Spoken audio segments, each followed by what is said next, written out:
এই যে একেবারে নরম তুলতুলে সফট। আর জালিটা দেখেন কত সুন্দর। এটা ভেঙে দেখাচ্ছি। এই যে দেখেন ভিতরটা শুধু দেখেন কত সুন্দর।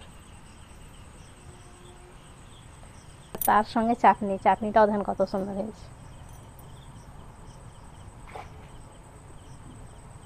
আমাদের দেখেন দুই সাইডটা কত সুন্দর সিন, গ্রাম্য সিন। দুই সাইডে আমাদের দেখেন ধান লাগা আছে, দেখতেই দারুণ লাগছে। ধানগুলো যখন বড় হবে ধরবে তখন আরও বেশি ভালো লাগবে। তো আপনারা অনেকে আমাদের বাগান দেখতে চাইছেন, তো বাগানের সাথে সাথে কিন্তু আমাদের একটু করে জমি আছে, সেখানে আমরা ধান লাগাই। তো সব কিছু আপনাদেরকে দেখাবো। আসসালামু আলাইকুম, মেহেক কিচেনে আপনাদের সবাইকে স্বাগত। আজকে আমি খুবই সহজভাবে ঝটপট মাত্র 10 মিনিটে বানিয়ে নিতে পারবেন এইরকম একটা ইডলি রেসিপি বানিয়ে দেখাবো, যেটা বাচ্চা থেকে বড় সবাই খুব বেশি পছন্দ করবে আর একদম হেলদি খাবার। তার সঙ্গে একটা চাটনিও বানিয়ে দেখাবো। তো ভিডিওটা প্রথম থেকে শেষ পর্যন্ত দেখবেন, খুব ভালো লাগবে।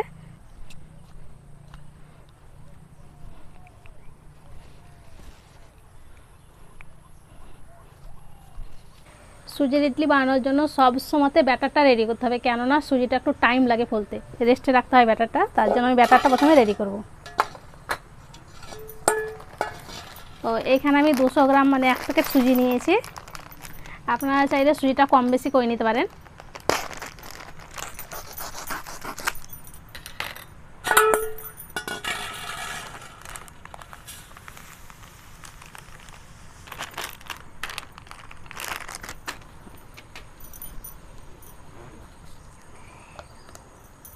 এবার দিয়ে দিচ্ছি 100 গ্রাম টক দই, তবে অতিরিক্ত টক নয়, যে নর্মাল আছে সেইটা।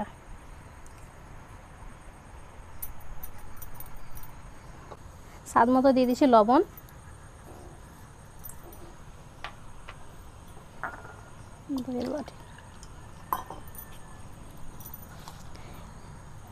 পানি দিয়ে দিচ্ছি,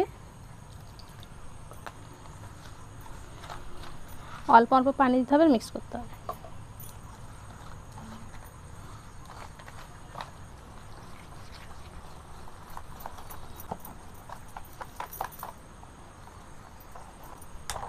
খুব ভালো করে মিক্স করে নিয়েছি। এবার ঢাকা দিয়ে এটাকে রেস্টে রেখে দিচ্ছি 15 মিনিটের জন্য। 15 মিনিটে কিন্তু সুজিটা ফুলে যাবে। এবার এই 15 মিনিটের মধ্যে আমি একটা চাটনি রেডি করে দেখাবো।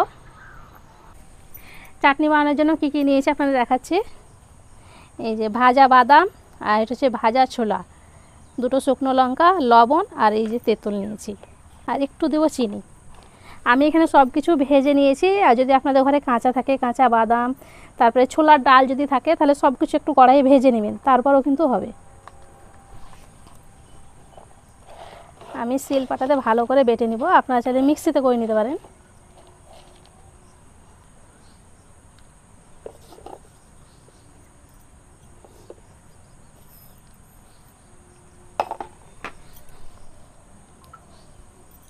অল্প একটু পানি দিয়ে দিচ্ছি।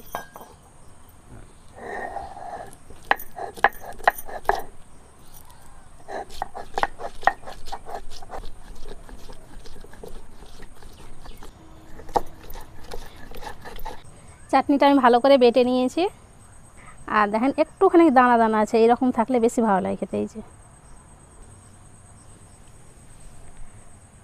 চাটনির জন্য এবার আমি একটা তড়কা রেডি করবো। তার জন্য চুলো ধরিয়ে কড়াইটা বসিয়ে দিয়েছি। এবার কড়াই দিয়ে দিয়েছি তেল।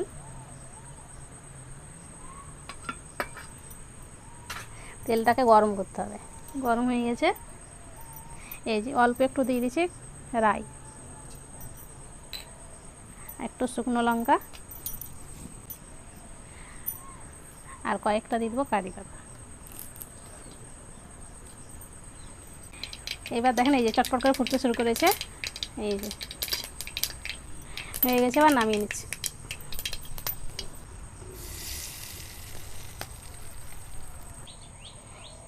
এবার দেখেন কত সুন্দর লাগছে দেখে।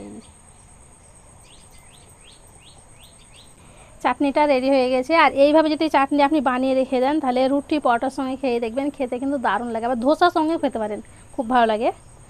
আর এদিকে ব্যাটারটা রেস্টে রাখাও 15 মিনিট হয়ে গেছে।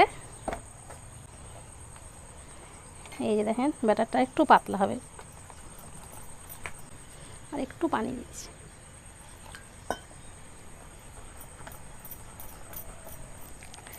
ব্যাটারটা হয়ে গেছে। আর এখানে আমি 1 প্যাকেট ইনো নিয়েছি, ইনোটা দিয়ে দেবো। আর ঘরে যদি ইনো না থাকে তাহলে খাবার সোডা দিয়ে দেবেন হাফ চামচ, তাহলে পরেই হবে। এই অল্প একটু পানি দিই।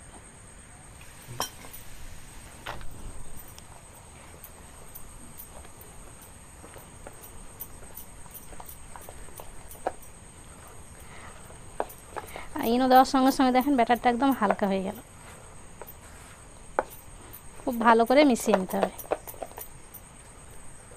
আর এখানে আমি ছোট ছোট বাটি নিয়েছি, বাটিগুলো নেই কিন্তু বানাবো আজকে, তো একটু করে তেল লাগিয়ে নেব।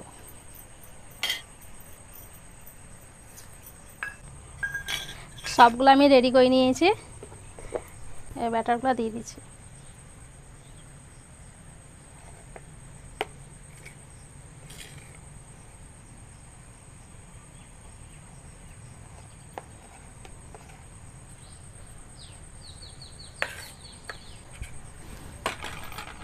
এই যে সবগুলো রেডি করে নিয়েছি, এবার কড়াইয়ে দিয়ে দেবো পানি।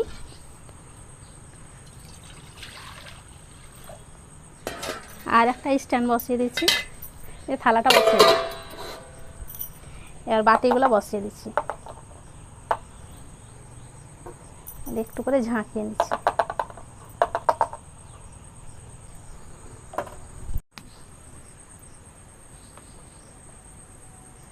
সবগুলো বসিয়ে দিয়েছি, এবার ঢাকা দিয়ে দেবো। ঢাকা দিয়ে আমি 15 মিনিট জাল করব। 15 মিনিট আমি জাল করে নিয়েছি, এবার চেক করব। এটা চাকু নিয়েছি, চাকুটা এখন পরিষ্কার বের হচ্ছে, তার মানে হয়ে গেছে। এবার এগুলোকে নামিয়ে ভালো করে ঠান্ডা করব, তারপর আপনাদেরকে দেখাচ্ছি। নাস্তাগুলোকে আমি ঠান্ডা করে নিয়েছি, এবার প্লেট থেকে উঠিয়ে নিব। এই যে এই ঠান্ডা হয়ে গেলে এইভাবে করলে খুব সহজে উঠে যাবে। এই যে যদি না ওঠে তাহলে একটু চাকু দিয়ে এইভাবেই করবেন, ঘুরিয়ে ঘুরিয়ে। এই যে দেখেন কত সুন্দর জালিদার, শুধু দেখেন কত সুন্দর।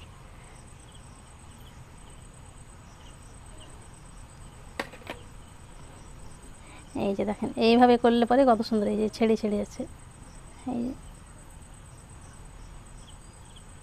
তবে সম্পূর্ণ ঠান্ডা করতে হবে।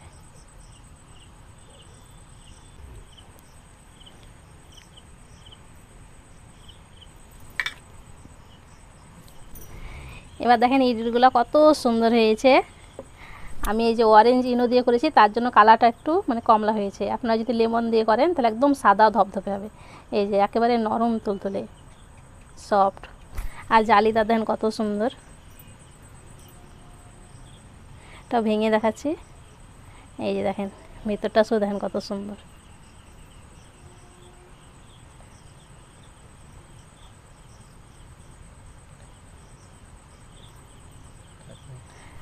আর তার সঙ্গে চাটনি, চাটনিটাও দেখেন কত সুন্দর হয়েছে।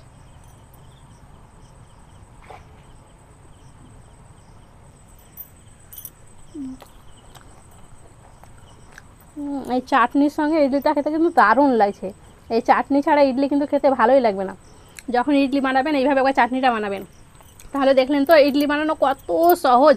খুব সহজে আপনারা মাত্র 10 মিনিটে বানিয়ে নিতে পারবেন। একবার এইভাবে গ্রাম্য পদ্ধতিতে কোনো রকম মোল ছাড়া বানিয়ে দেখবেন, বাড়ির সবাই খুব বেশি পছন্দ করবে।